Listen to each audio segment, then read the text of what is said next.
Hello, mayam punumakpu discoverykangleipak na taramna oksari. Mathang manaw na miyam da warimacha sing kudol tamlakpagi matung ina ngasi amuk miyam gi mafamda kudol tamjari. Navadwip Sanasam na iba warimacha PAREI HANBA tabinarasi. Thengkre haiduna hobe lakpani kangsi khingadaba minute tara mangarom da ngaire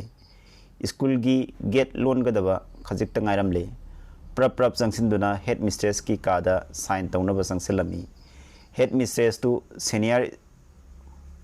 oja kullaga karino wari ama saduna laibatai pijang do haidoktuna aina hairoi madam ai mukta sangjarake sangbiru oja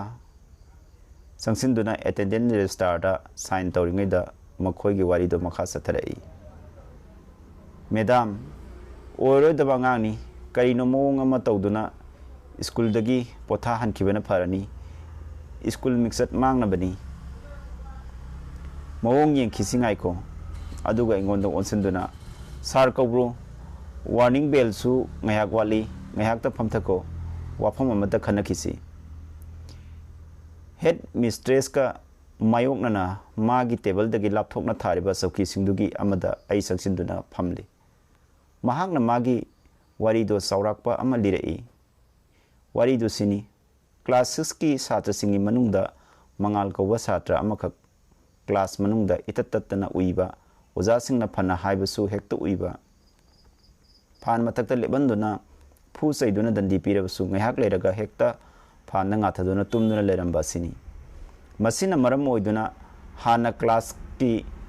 satra punumo ki makok thonglamado hojikti ayamba subject pass tawba ngamlaktaba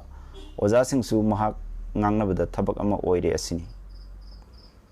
angang dugi maramda kupna yengba ama sangani khalli madam aina aigi mot oina pirami akoina yengba yaba yenglabani kongawi khara hai puknai khara toksinaduna adum leirabani oiroi daba ngangni aigi haijabadu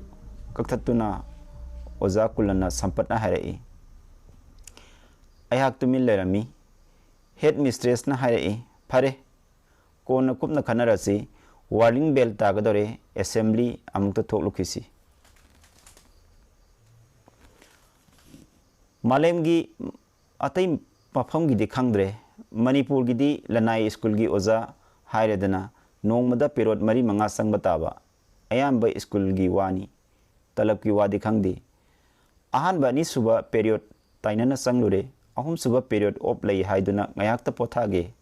aduga angang singi class assignments wi yenge khanduna library in charge oibagi aigi damak tokhaina piba ka du da sangduna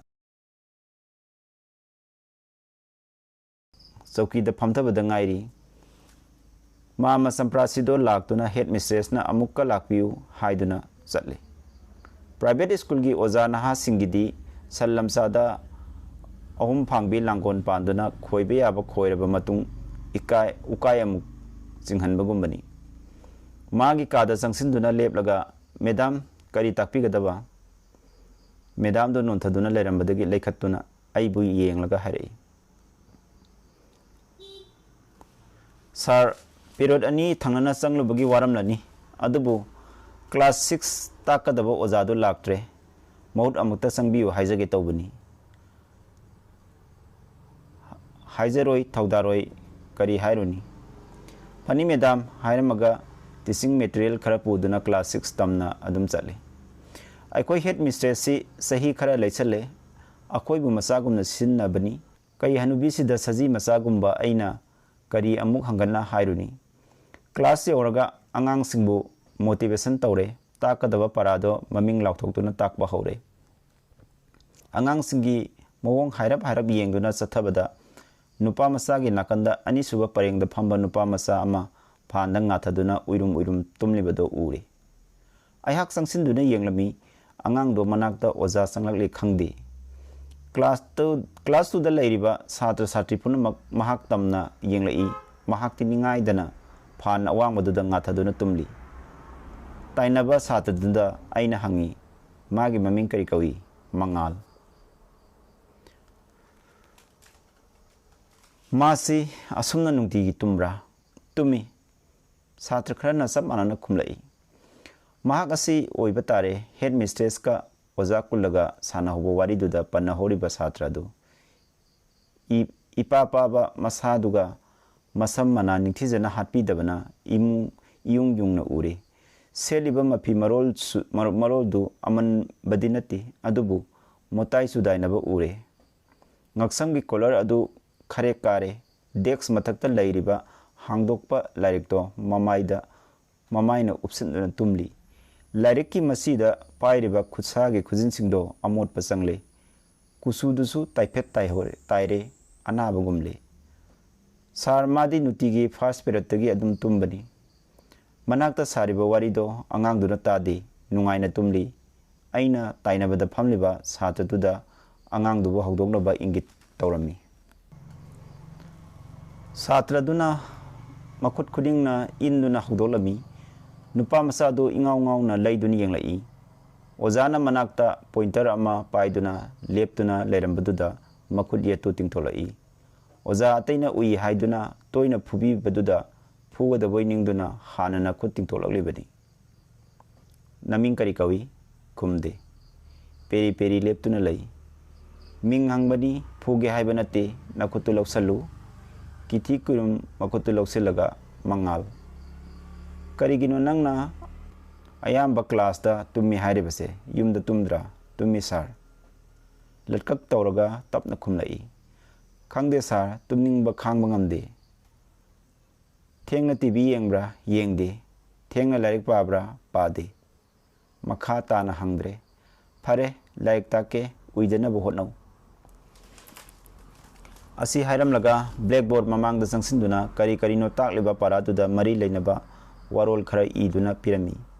minute kuntharum takpa yaba khara taklaga yenglubada angang do amuk tumduna leiramle ai kari so hairudre angang singi home assignment singba piram laga angang do gi manakta changduna tumlibado hawdokle mahak ikaiduna koilei leiduna yenglaga nontaduna lei kona paw hairake library kada sarge naktamta lao haram laga tholokle numisi ki class pungloi loibaga headmistress ki kada sangduna angang dugi maramda wari sare angang dugi asoibado ai amukta honaduna sumthokpa ngambra yengjage hairami hairiba do munna taraga ningsa sangna holuduna hairei oibu oikidrane sar ayamba ozana yadaw mandreda haibani Phani bo hairabadi honaduni yengsi kaisu kaide madam makhoigi mapa mamadadi wafamsi thambibra pau thaduna kaholuduna laklamlabani makhoina su ngangba yaba ngangle phu saiduna kihanduna phawbu waraklabani yadre haire aikoina thokpa tawbiro phugera saigera ojasingna phadawbo honabiro haiduna langthoklamnabani aikoi mathang numini recess matamni oza mayam teachers common room da mayam cha nung thakpa sabadu yaurudre mama samprasida classes ki mangal do amukta aigi library karom da lakna ba haibio hairam laga lakle aihak ma bu ngai duna lerami library of day oibana mi itak tai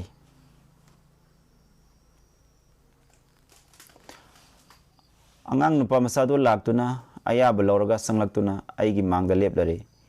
nakalda lairiba sakridu singsinduna phamnaba hairami nupa masaduna netana phamtharaba matungda aina hogdoklami mangal yengu sarnangonda wahang khara hange isam chamba ngaktani luna khalunu nangna asengba do khumuko mahak wangangde mangak tamak surami Nangi class ki rank si kayano Yengkhai nipan subni sar nang amuk rank 10 gi manung da chanba ngamdribra aigi wahang sida mahak latkak tawi ngayak kanaraga tapna khumlai sar class 1 dagi 4 phawba rank 1 tarambani mamang sahi dagini hantrakrisi karigini khali khangde sar lairik paba suyade tumning dutna leire ahing tumdra tumi sar kuina tumlabasu tumsit phade thengna TV yengde haikibada yengde sar adu nangi kangkhal mompakna singmadu yamna motpra wahang si mahak khumdre wari sigi makha hayeng amuk taminarasi. Thank you.